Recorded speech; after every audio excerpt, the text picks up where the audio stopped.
De la dictadura a la democracia, un sistema conceptual para la liberación. Por Jane Sharp. Traducción al español por Caridad Inda. La institución Albert Einstein. Voz Oxley.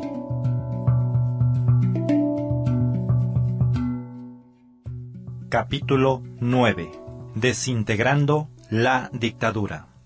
El efecto acumulativo de estas exitosas campañas de desafío político bien dirigidas sería el fortalecimiento de la resistencia y el establecimiento y expansión de áreas de la sociedad donde la dictadura se encuentra con los límites de su control efectivo.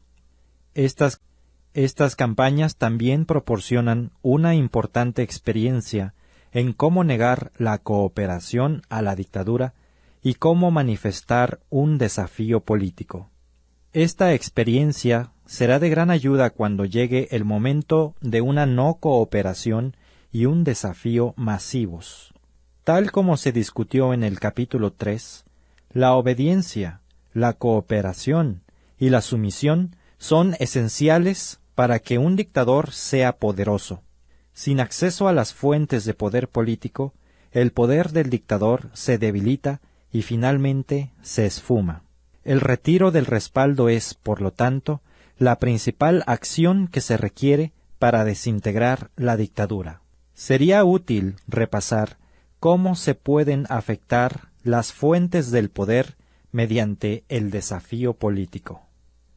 Los actos simbólicos de repudio y desafío se encuentran entre los medios disponibles para minar la moral del régimen y su autoridad política, es decir, su legitimidad.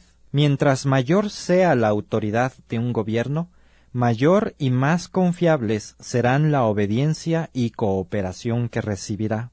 La desaprobación moral necesita ser expresada mediante acciones para que la dictadura perciba que es una amenaza seria a su existencia.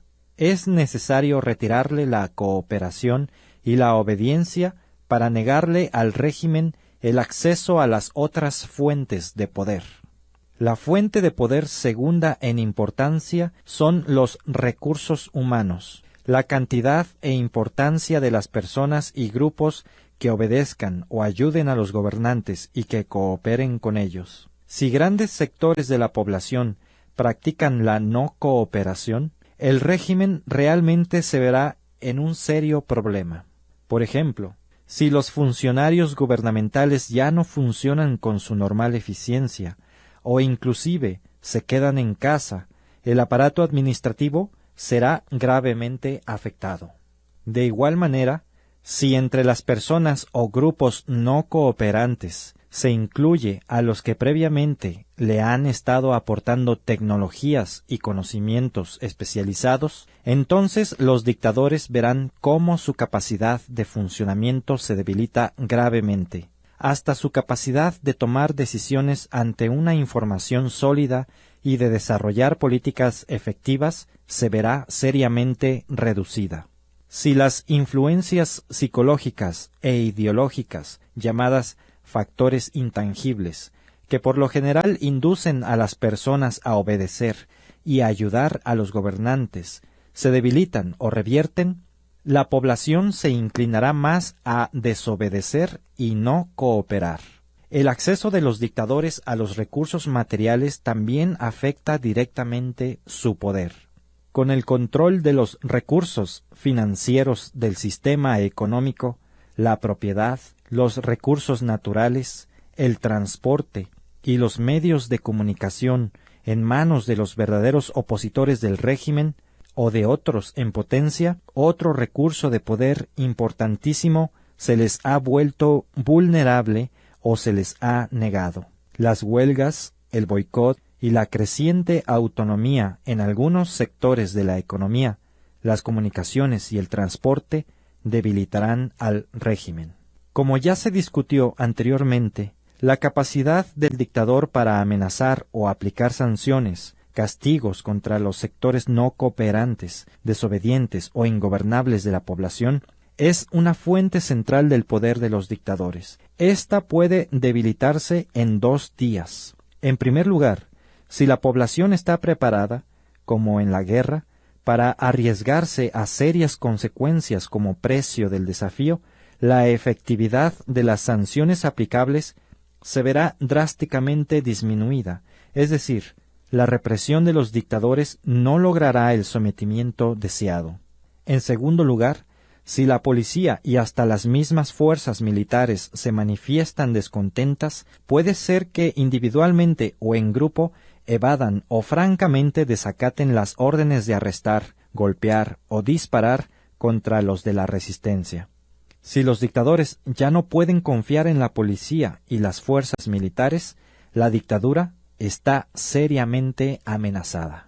En síntesis, el éxito contra una dictadura bien afianzada exige que la no cooperación y el desafío le reduzcan y le quiten al régimen las fuentes de poder. Sin la constante reposición de los recursos de poder necesarios, la dictadura se debilitará y, finalmente, se desintegrará. Una planificación estratégica competente del desafío político contra las dictaduras, por consiguiente, necesita tener como objetivo las más importantes fuentes de poder de los dictadores. La escalada de la libertad. En combinación con el desafío político, durante la etapa de la resistencia selectiva, el crecimiento de las instituciones autónomas, sociales, económicas, culturales y políticas, expande progresivamente el espacio democrático de la sociedad y contrae el control de la dictadura. A medida que las instituciones civiles de la sociedad se fortalecen en relación con la dictadura, entonces, sin importar lo que quieran los dictadores, la población está construyendo de manera creciente una sociedad independiente fuera del control de aquella. Si la dictadura va a intervenir para frenar este aumento de la libertad, cuando lo haga, se puede aplicar la lucha no violenta en defensa de este espacio recientemente ganado, y la dictadura se verá confrontada por otro frente más en la lucha. Con el tiempo, esta combinación de resistencia y construcción de instituciones puede conducir a una libertad de facto. El derrumbamiento de la dictadura y la instauración formal de un sistema democrático se hará innegable, porque se habrán alterado fundamentalmente las relaciones de poder dentro de la sociedad. La Polonia de los 60s y los 80s constituye un claro ejemplo de cómo la sociedad rescata progresivamente sus instituciones y funciones por medio de la resistencia. La Iglesia católica había sido perseguida, pero jamás puesta bajo el absoluto control comunista. En 1976, ciertos intelectuales y obreros formaron pequeños grupos tales como los COR, Comités de Defensa de los Trabajadores, para impulsar sus ideas políticas. La organización del sindicato de Solidaridad, con el poder que tuvo de organizar huelgas muy efectivas, obligó a su legislación en 1980. Campesinos, estudiantes y muchos otros grupos también formaron sus propias organizaciones independientes. Cuando los comunistas se dieron cuenta que estos grupos habían cambiado las realidades del poder, Solidaridad fue proscrita de nuevo y los comunistas recurrieron al régimen militar. Inclusive bajo la ley marcial, con numerosos encarcelamientos y recia persecución, las nuevas instituciones independientes de la sociedad continuaron funcionando. Por ejemplo, docenas de periódicos y revistas ilegales siguieron publicándose. Casas editoriales ilegales publicaban anualmente cientos de libros, mientras que los más conocidos escritores polacos boicoteaban las editoriales del gobierno y sus publicaciones. Actividades similares continuaban en otros sectores de la sociedad. Bajo el régimen militar de Jaruzelski, el gobierno militar comunista alguna vez fue descrito como rebotando de un extremo a otro en la cresta de la sociedad. Los oficiales todavía ocupaban las oficinas y los edificios del gobierno. El régimen todavía podía golpear a la sociedad con castigos, arrestos, encarcelamientos, la ocupación de las imprentas y acciones por el estilo. Desde ese punto de vista, era sólo cuestión de tiempo el que la sociedad acabara de echar abajo al régimen por completo. Aun cuando una dictadura esté todavía ocupando posiciones gubernamentales, a veces es posible organizar un gobierno democrático paralelo. Este funcionaría de manera creciente como un gobierno rival al cual la población y las instituciones de la sociedad le prestarían lealtad, obediencia y cooperación. En consecuencia, a la dictadura se le negarían estas características del gobierno. Eventualmente, el gobierno democrático paralelo podría llegar a reemplazar plenamente al régimen dictatorial como parte de la transición a un sistema democrático. A su debido tiempo, entonces, se adoptaría una constitución y se celebrarían elecciones como parte de la transición. Desintegrando la dictadura. Mientras se lleva a cabo la transformación institucional de la sociedad, el movimiento de desafío y no cooperación puede ir en escalada. Los estrategas de las fuerzas democráticas pueden moverse más allá de la resistencia selectiva y lanzar el desafío masivo.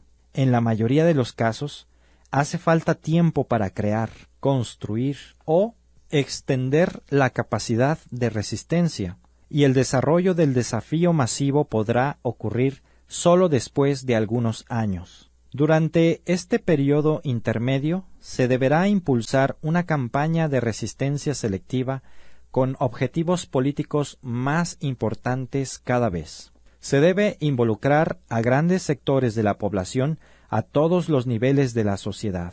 Dado un desafío político bien definido y disciplinado durante esta escalada de actividades, es muy probable que la debilidad interna de la dictadura se haga cada vez más evidente. Con el tiempo, la combinación de un desafío político vigoroso y la construcción de instituciones independientes es posible que atraiga una amplia atención internacional a favor de las fuerzas democráticas.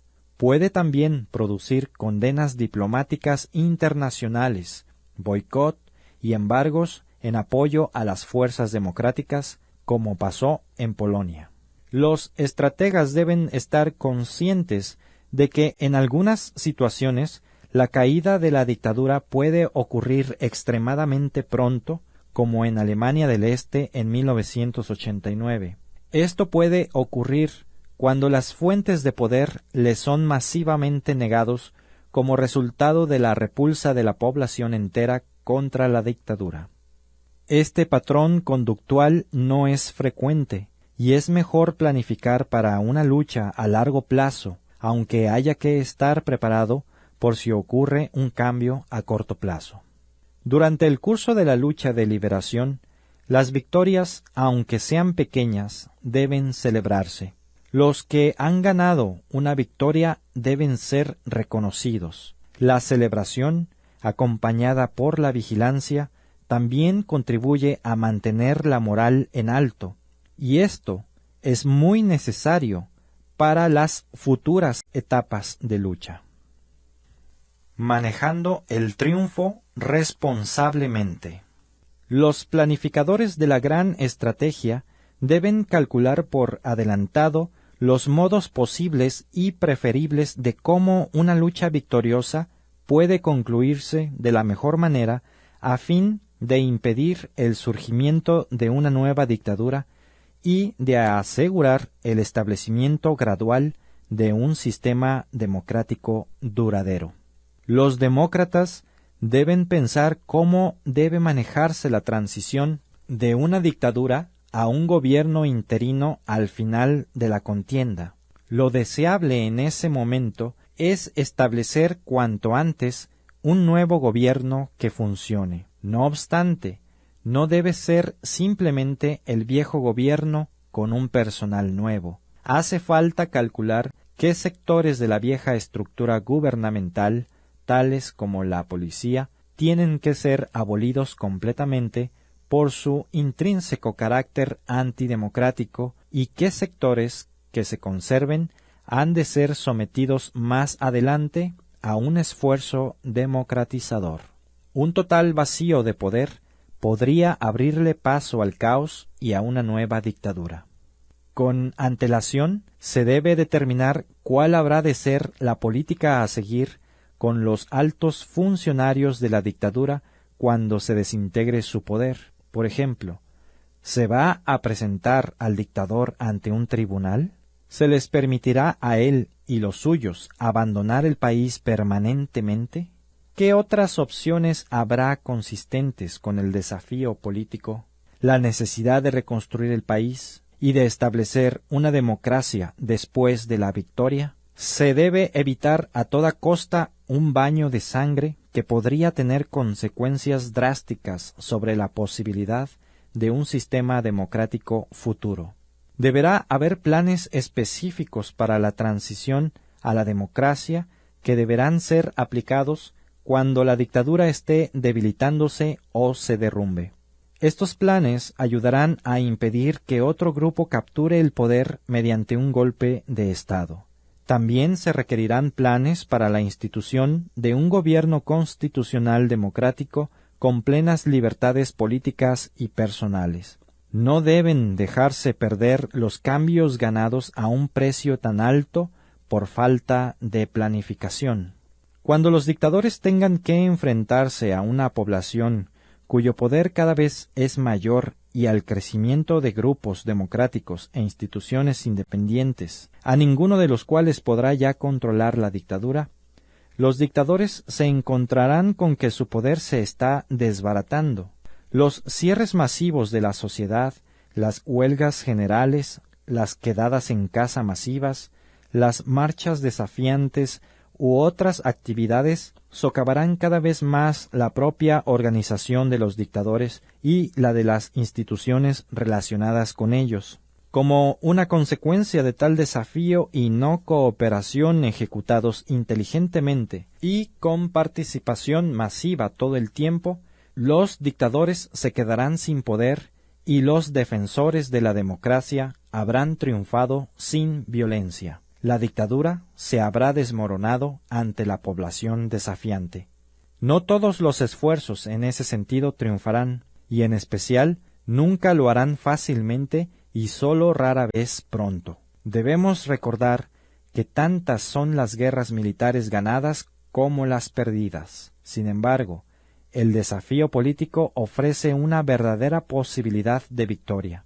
Como apuntamos anteriormente, esa posibilidad puede ser enormemente fortalecida por medio del desarrollo de una gran estrategia, un arduo trabajo y una lucha tanto valiente como disciplinada. De la dictadura a la democracia, un sistema conceptual para la liberación.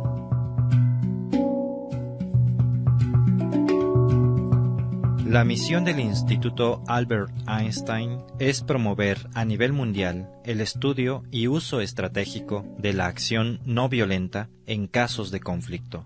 La institución se compromete a defender libertades e instituciones democráticas, oponerse a la opresión, las dictaduras y el genocidio, y reducir la dependencia en la violencia como herramienta política.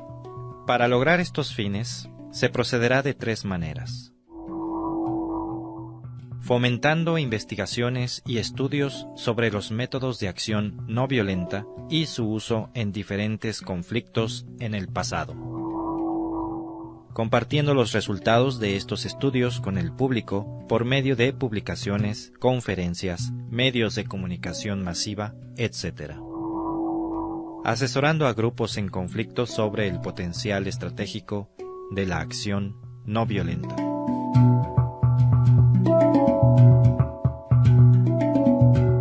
De la dictadura a la democracia, un sistema conceptual para la liberación.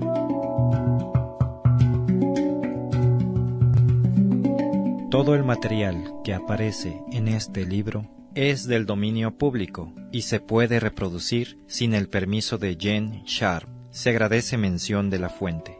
Primera impresión, diciembre del 2003. De la dictadura a la democracia, se publicó primero en Bangkok en 1993 por el Comité para la Restauración de la Democracia en Birmania, conjuntamente con Keith Giant, el periódico de la nueva era. Desde entonces se ha traducido a más de 8 idiomas y se ha publicado en Serbia, Indonesia y Tailandia, entre otros países. The Albert Einstein Institution, 427 Newbury Street, Boston, Massachusetts, Estados Unidos de Norteamérica. Sitio oficial www.aeinstein.org. ISBN 1-880813-130.